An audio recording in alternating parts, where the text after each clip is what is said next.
पूरी पोर्टफोलियो खाली कर दो और शेयर बाजार छोड़कर चले जाओ।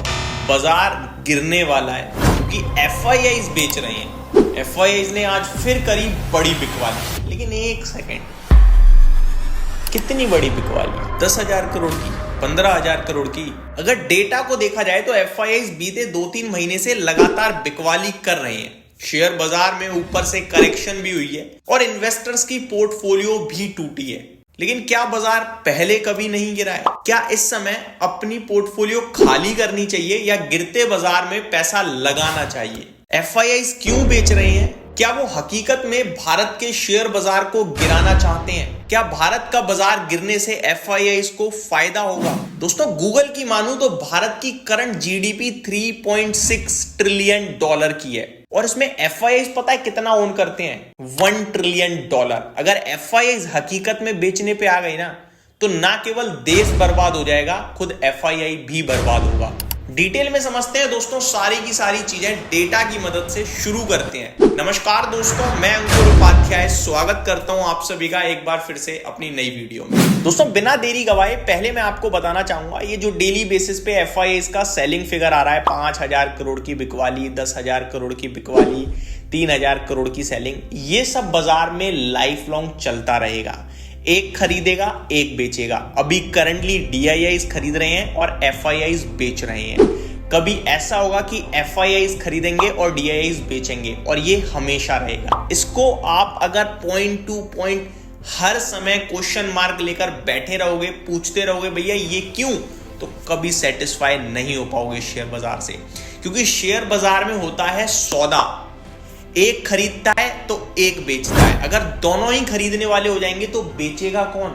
और जब कोई बेच ही नहीं पाएगा तो सौदा ही नहीं हो पाएगा। इस केस में लग जाता है सर्किट। इसलिए शेयर बाजार में हमेशा एक बेचने वाला होगा, एक खरीदने वाला होगा। करंट सिचुएशन ऐसी है कि एफआईआईज कंटिन्यू सेलिंग कर रहे हैं, जिसको हम लोग हाईलाइट कर बार बार दिखा रहे हैं कि एफआईआईज ने बेचा, बाजार गिरा। एफआईआईज बेच रहे हैं, बाजार गिर रहा है। एफआईआईज की सेलिंग जब तक होगी तब तक बाजार गिरेगा, ऐसा नहीं है दोस्तों। फ्लैशबैक में चलते हैं दोस्तों। अगर 2022 की बात करूं तो 2,78,000 करोड़ की एफआईआईज की सेलिंग फिगर आई। क्या बाजार गिरा था?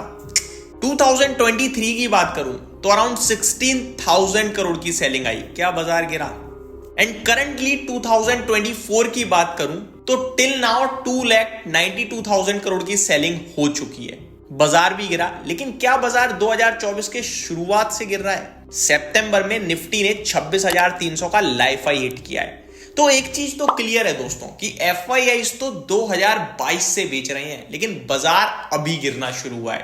पहले हमें इसी को समझना होगा। दोस्तों, बाजार की गिरावट की मेजरली 3 बड़ी वजहें। पहला, खराब Q2। कंपनीज की अर्निंग 17 क्वार्टर्स के लो पे थी और शेयर बाजार ऑलरेडी हाई वैल्यूएशंस पे ट्रेड कर रहा था। जब आपकी अर्निंग्स घटी तो शेयर बाजार भी नीचे आता हुआ दिखा। दूसरा बड़ा कारण था हमारी जीडीपी ग्रोथ। जब हमारी कंपनीज की अर्निंग ही नहीं आई तो हमारी जीडीपी कैसे बढ़ सकती है? Q2 की जीडीपी 7 क्वार्टर्स के लो पे थी। और तीसरा है दोस्तों, रिटेल इन्वेस्टर के दिमाग में भर दिया गया है कि एफआईआईज बेच रहे हैं, बाजार गिरेगा। इस वजह से वो या तो बेच रहा है या डरा पड़ा है, खरीद नहीं रहा।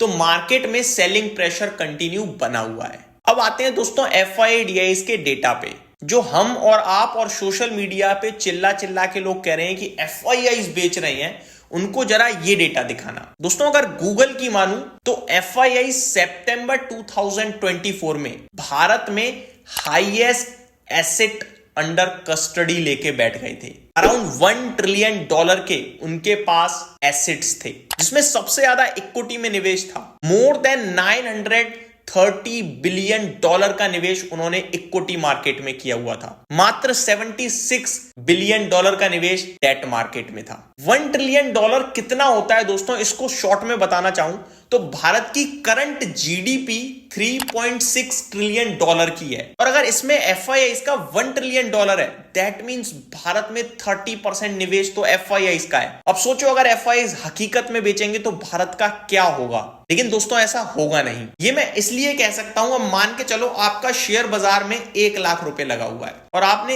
1,500 रुपए अगर प्रॉफिट बुक कर लिया या घर पे ले गए पैसे, तो इसका क्या ये मतलब है आप बाजार को गिराना चाहते हो? अभी आपका खुद 99,000 रुपए लगा हुआ है, तो आप कभी नहीं चाहोगे कि बाजार गिरे। सेम सिचुएशन FIIs की भी है। अगर आपको लग रहा है FIIs ने बड़ा माल बेच दिया, तो मैं बता दूं स्टिल आज भी FIIs अपने खुद के हाईएस्ट एवर एसेट्स पे बैठे हुए हैं भारत में। दोस्तों CNBC आवाज के मैनेजिंग एडिटर की ये वीडियो देखिए। 68 लाख करोड़, कितना बड़ा होता है ये नंबर?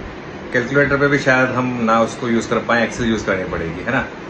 ये FIIs के इंडिया में इन्वेस्टमेंट है, जिसका उन्होंने कुल मिला के अब तक सिर्फ 1.5% बेचा है। इसमें वो क्लियरली कह रहे हैं कि भारत में FIIs 68 लाख करोड़ का होल्ड करते हैं और अभी वो 1.25% बेचकर गए हैं। अगर गूगल की माने तो $1 ट्रिलियन यानी करीब 80 lakh crore. That means figure almost near by है। और अभी बेचा कितना है? 2 लाख करोड़, 4 लाख करोड़।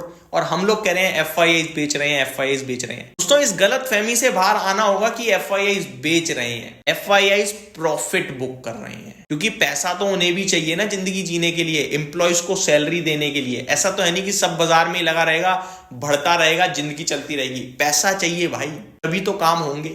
तो वो पैसा थोड़ा बहुत निकाल रहे हैं, एम्प्लॉयज में बांट रहे हैं, सैलरी दे रहे हैं, अपने खर्चे निकाल रहे हैं, जो कमाया है थोड़ा एंजॉय कर रहे हैं, और थोड़ा बहुत इधर उधर के बाजारों में भी उन्हें शॉर्ट टर्म में स्कोप दिख रहा है तो लगा रहे हैं, एंड दैट्स इट। लेकिन आज भी उनका बहुत बड़ा पैसा भारत में लगा हुआ है, क्योंकि भारत एक लॉन्ग टर्म अपॉर्चुनिटी है।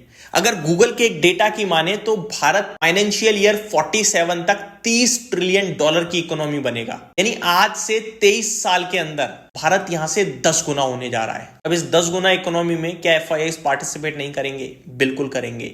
और मैं तो कह रहा हूं कि आप भी अगले 23 साल भारत में निवेशित रहिए, आप भी 1 का 10 बनाइए।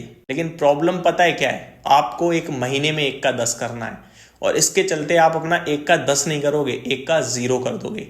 उम्मीद करता हूं दोस्तों ये डेटा, ये वीडियो आपको पसंद आई होगी और आपकी आंखें खुली होंगी। वीडियो देखने के लिए दिल से बहुत बहुत धन्यवाद। जय हिंद दोस्तों।